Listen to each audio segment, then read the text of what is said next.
So I'm going to be talking about dog food today, and the dogs liked this brand. They love Signature Trout and Salmon Meal formula. My Basset Hound loved it. Every dog that I've had loves that dog food. And there's other ones that we've tried. We've tried lots. And I started keeping the bags around because I started making my own dog food and not buying dog food very often at all. Now, they didn't like this brand of dog food, not even, like, I tried a few different flavors, they didn't like it. And this one, I was attracted to the picture. I mean, look at, there's a, what is that, a fox or something? It looks like a fox. Looking over at these guys fighting, and he's thinking, yeah, I'm gonna get to eat the loser, or whatever, right? It's pretty cute. And so that attracted me somehow, and I ended up picking it up. This one I've saved for a different reason, and I'm going to talk about that maybe today, maybe tomorrow. Now, I have some tips. Like I'm going to be eating an apple with some cinnamon, and I could give that to the dogs, and I'll talk about that in a minute. There's cinnamon is good for dental health. There's all sorts of things that, if you look at the Ultimate Book of Modern Juicing by Mimi Kirk, then she has a bunch of things that you can put in dog treats. So anyway, I'm going to talk about, this is Alpo, and really I'm talking about that there, poultry and pork digest. So anyway, put that like that, so you can actually see the dog food. Anyway, that's that one. And I shouldn't have bought it. I was in a bit of a panic because of COVID, and I didn't want to be going to the grocery store and going to other stores. I didn't want to go out very often, right? And so I saw that at the grocery store, and I'm like, I'll just get it, you know, and not worry about that. So I shouldn't have, and I should have read the ingredients, and it was on sale, and I don't know, I just got it. So now we're going to be talking about a few things. I don't know if I'll have time for Plague Time today. If I do, then we'll talk about that book. Because, I mean, the COVID situation obviously influenced my buying and our diet. It influenced our health, you know, the health of the family. So anyway,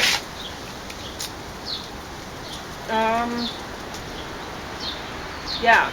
I didn't bring out Animals Make Us Human, which is the one I want to talk about. Do you know where I can get it? Yeah, it's right by the door, by where I put stuff to bring out. Okay, so you can talk about other things, and yeah, I will. that way. I'll talk about this. So James is basically eating dog food today. Does that freak you out? No, because I cook it. I cook human food for the dogs. And when I first started doing this was a long time ago when I had my Basset Hound, ages ago.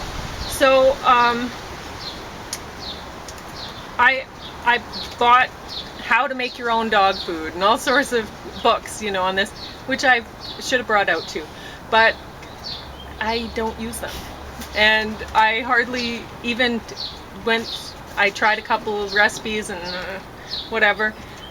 You don't need to. You need to figure out what your dogs need, and if you keep the bags around from the dog foods, the expensive dog foods you've tried over the years, whatever, then you know that, oh, those things can go in there, and you know, well, they didn't actually like this one, so should I use ingredients, whatever. But you know which ingredients are safe. They're using them. Was that a book you said? It's a audio book. And what's it called again?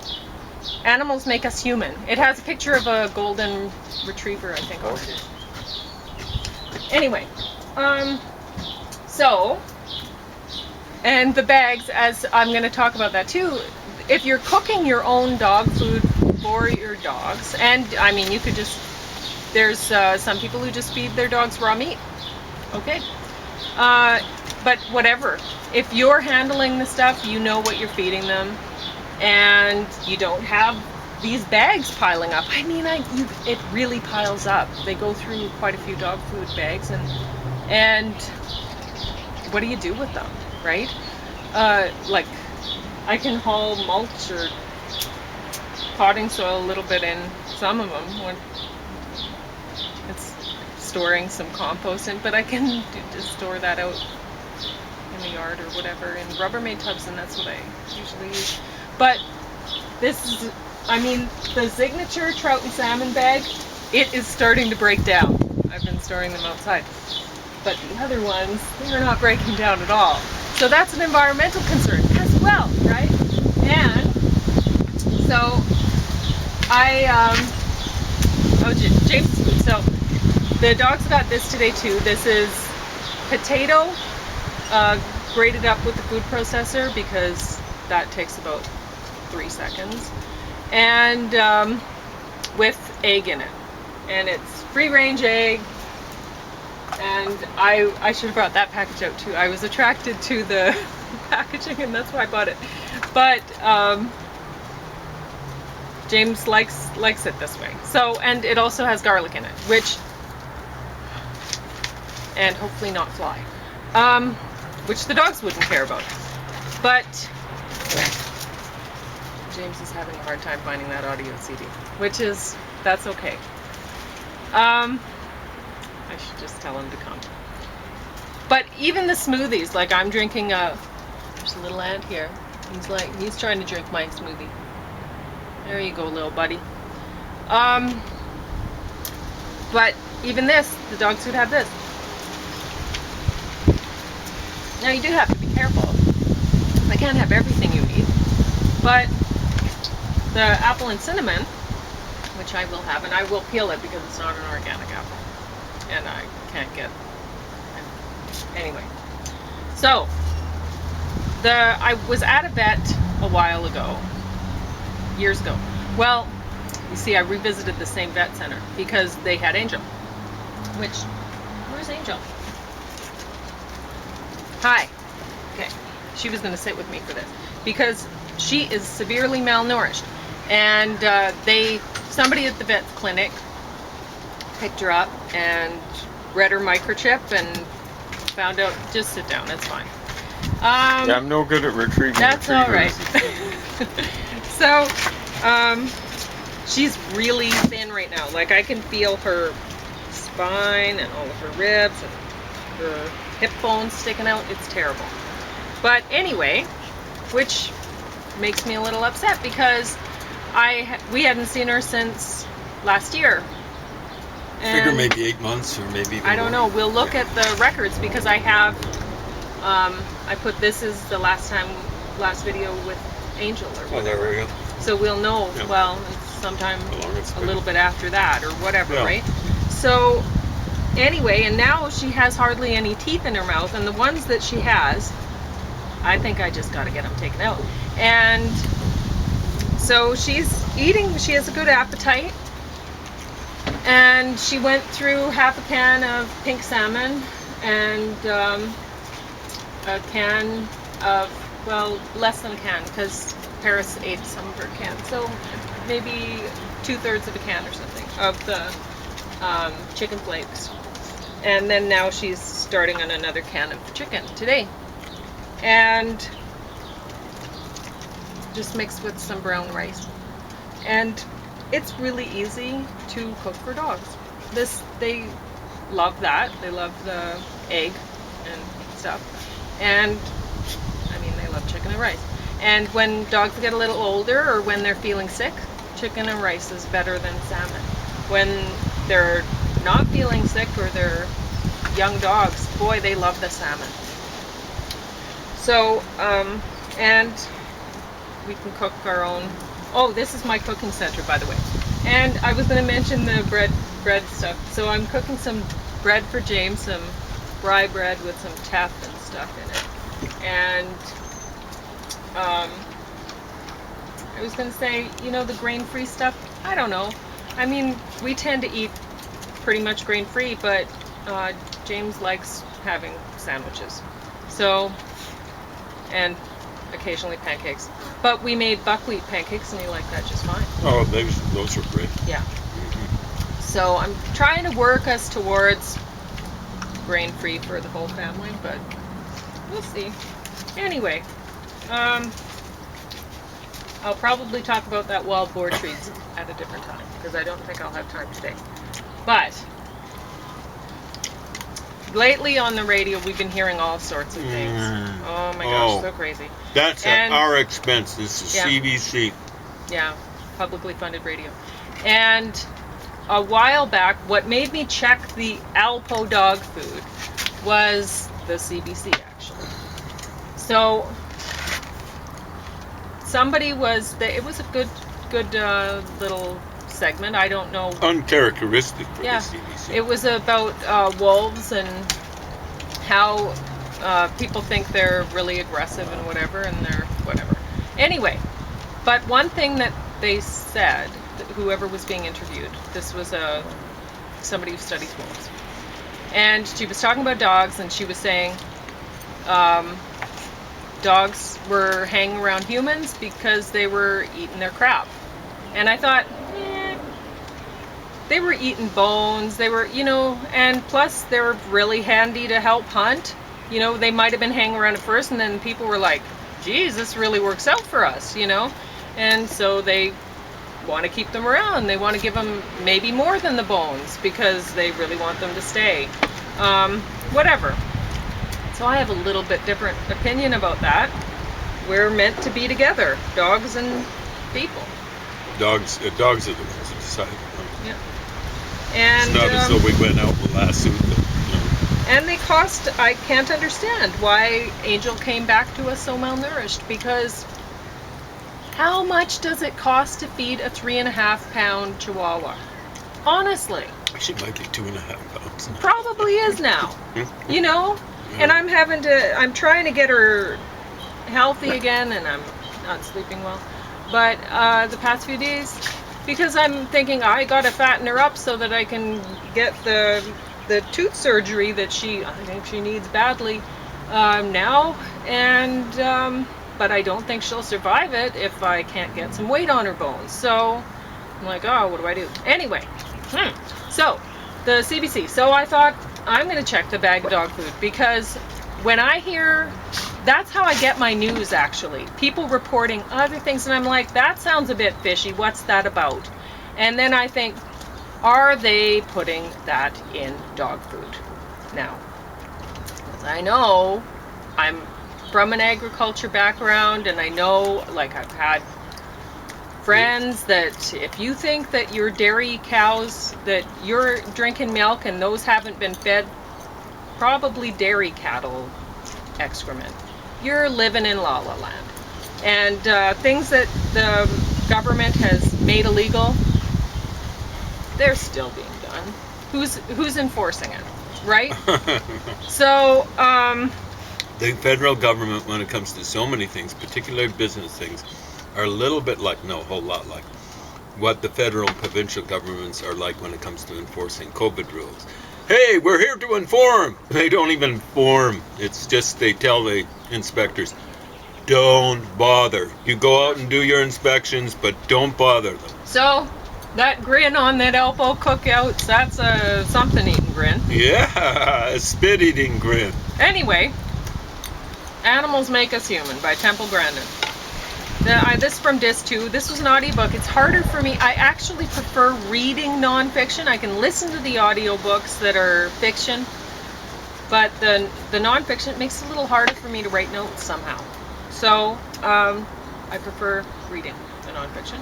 But I had this around, and I'm glad that I went through it. Went through a bunch of audiobooks this winter and did some artwork and stuff. So the artificial wolf pack, she says that's unrelated wolves. They form dominance hierarchy when forced to live together. And this was interesting because this was right around the same time that the CBC, and this book is not a new book, so I was going through this right around the same time, and I'm like, wow, that's crazy, that. Anyway. Synchronicity. Yeah. And she's talking about Caesar Milan's grandfather's dogs didn't fight because he was the pack leader and didn't let any of the dog take dominance away from him. Temple Grandin's dogs didn't fight on her farm either, and none of ours did. They were not related on the farm, and they got along great. And we even had a half wolf. And she was the gentlest dog. She was very nice. We didn't touch her much because she'd stay, she liked to be near the other dogs and near us, but she didn't want, she'd stay a little back, right? Anyway, my dad adopted her because some guy was really abusing her, and my dad said, if you don't want that dog, I'll take her. And so the guy tied her to a rope and made her run behind the truck to get to my dad's farm. But she lived. Anyway, Temple Grandin's dogs didn't fight on the farm either. 3 of them were neutered males, and 1 was female. The dogs were always together when around the kids. They would display dominance behavior, lay down in front of each other, for example, but never fight. Oh, I should be feeding Angel while I'm talking. I don't know if she'll want food right now. Yeah, she's been a little reluctant today. We figure she might be a little sick. Well, it's tough. So, she says no, she still doesn't want it. That's all right. It's okay. So, keep trying. Anyway, she might be sick, but she sure seems a whole lot more alert than when we picked her up, Yeah. what was it, 2 days ago? Let's see. And the other dogs will probably want some watermelon here. I brought that out if you want to give that to them. They love watermelon on the warm days. I think any time they like watermelon, but particularly on days. So, Caesar's dogs are rescue dogs, and most had aggression problems. And we found with the rescue dogs, they have a hard time really getting trained. They never want to be trained. They want to go back to whatever they were before. Especially and so you the have house to keep training. on them with. Yeah. Because you can train them, and then they'll revert. Yeah. You right have to away. maintain You got to it. keep It going. doesn't, like And with the ones that you've trained from right when they from were a the beginning, puppy, they're great. it sticks. Yeah. Like a little tornado. He was a little basset hound mixed with maybe beagle and dachshund. So he was 35 pounds. Our regular basset hound was 65 pounds. So they mixed him with other things to make him smaller. Yeah. So he's an excitable little guy, not like a typical basset. And so I can remember Pauline had trained him, and so we caught him under the bed once, and Pauline said, "Don't you do it." That's all you said. Well, I Did you tell him not to poop? I said, Tornado, are you pooping under the bed? And he came out, and I found one little poop under the bed. That's after. And that was it. That was years after he died. He was just a tiny little puppy. We pulled the bed. Yeah. It was a huge, big. Was it king size or That one was a queen. queen size? But it was huge. Yeah. So it was when we were moving or something like that to get the place. It was like how many years after he died? It was I'm he not a died great in cleaner. 2011, and that's a gross story. Thanks for sharing about how bad a cleaner I am. But that's Oh, okay. it was a big. No, it wasn't gross. Like my back was all Yeah, I smashed know, up, and I wasn't. couldn't help. So it was. So it was basically you hard for moving us this to move. huge big bed. Yeah, I know. So anyway, you moved it, and we found one little poop there. Would have been like 4 years after, Yeah, or that's something like terrible. that. And plus, 5 it was a years little puppy poop. It Yeah, wasn't that big. No, no, it wasn't big and smelly. So it was just when he was a wee little pup. But Pauline just had trained him. Like, what did you say to him? Are you pooping under there or something like that? Huh? What did you say to him that stopped him from doing it? It wasn't like basically. stop it. It was it's just, are you pooping under there? Yeah, I was And he just knew he wasn't. acknowledging that he was doing that. I knew he was doing it. So right? he knew just from that. I knew the I question, was going under there. that Because why would he be going under there? Exactly right. So, You know, because little kids are that way. Like I remember. Oh, I shouldn't tell this story because my nephew. Well, yeah, maybe. okay. But anyway, little kids, they'll go hide places to go to the washroom when they're just a, little toddler. Like, before they know how to go to the bathroom, they'll go hide in little places so they can do their duty. Anyway, I'm going to see how much time I have on that camera. Well, I have a few minutes. All right. And then the next time, I guess I'll bring up the Temple Grandin and stuff. Thing. So,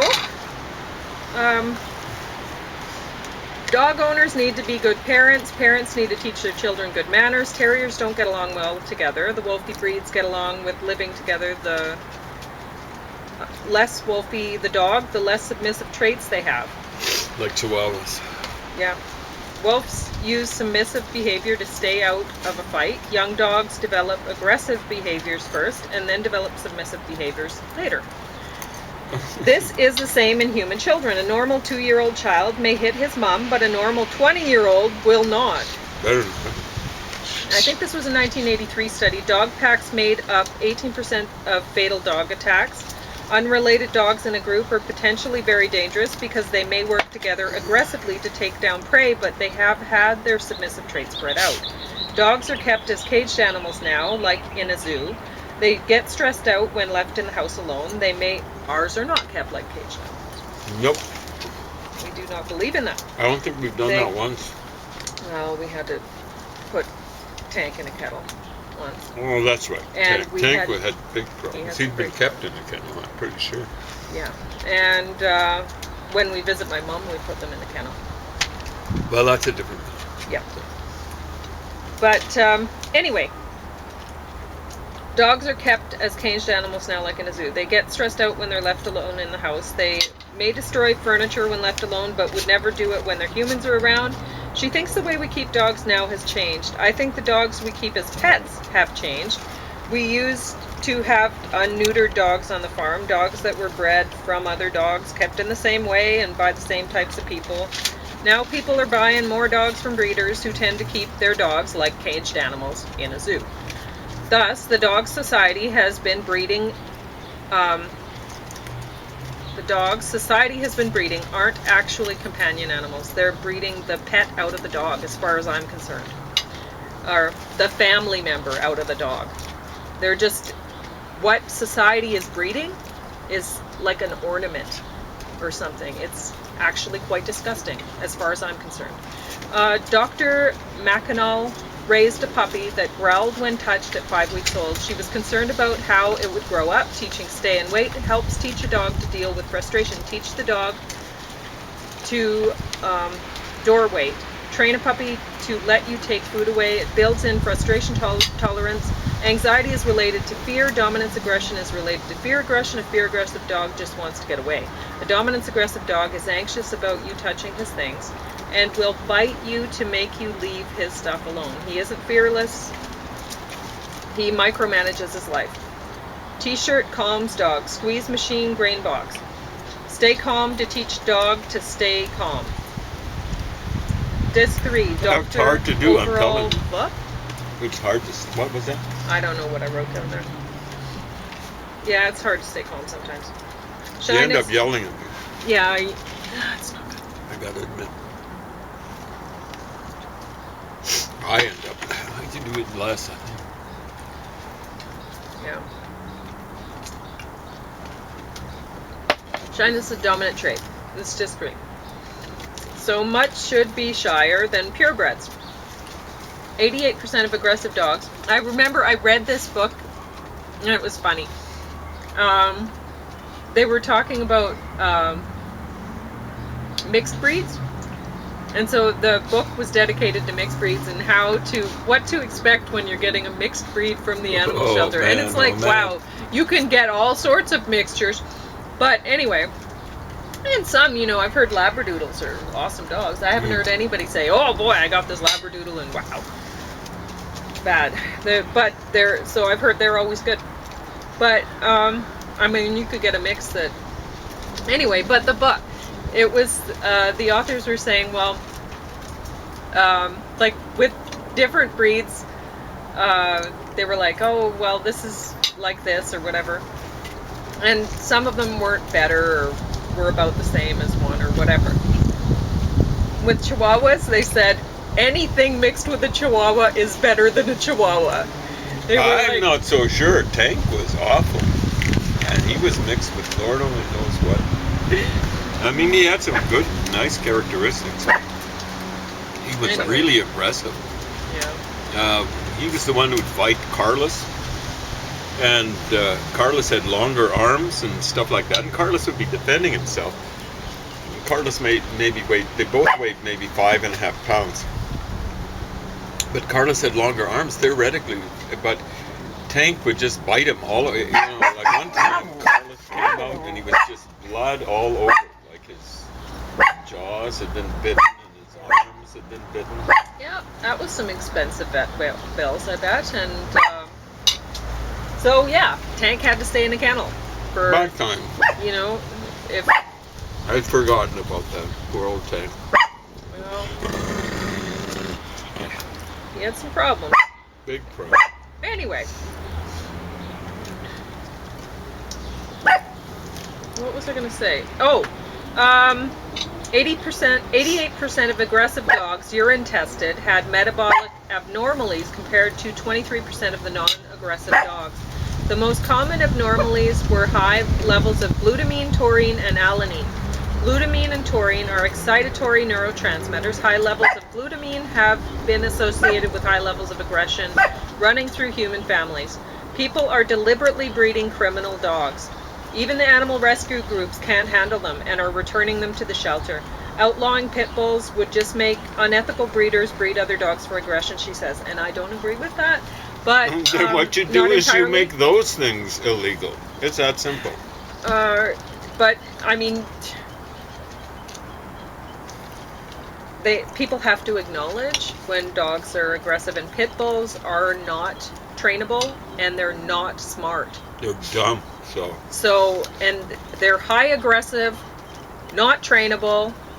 What do you do with?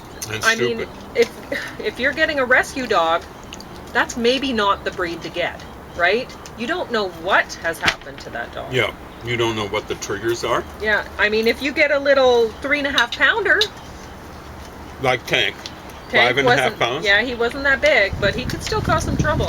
Oh, remember, I mean, one time he bit your hand. He bit and my hand right here. I I went lifted to my pull hand up, his and hand it's back, just right? like I caught a fish. He was holding right on. He was hanging right If on. that had been a pit bull, I would have been You in wouldn't have a serious hand. trouble. Yeah. Well, he would have crushed all my bones Yeah. in my hand. They've been known to do that. Yeah. So there's a big difference, Tank sometimes would bite me, and it would just be a blood blister. He wouldn't actually even break the skin. His teeth weren't big enough, weren't long enough, and stuff like that to cause any damage. So Yeah. it Anyway. hurt, of course, but like a pit bull, you'd never recover. You literally never would recover Yeah. if So they slammed onto your hand. I'm going to stop here today because I actually want to talk about this at another point too, because I want to talk about how right now, where I'll see how much time I have on the camera, because this is a big issue.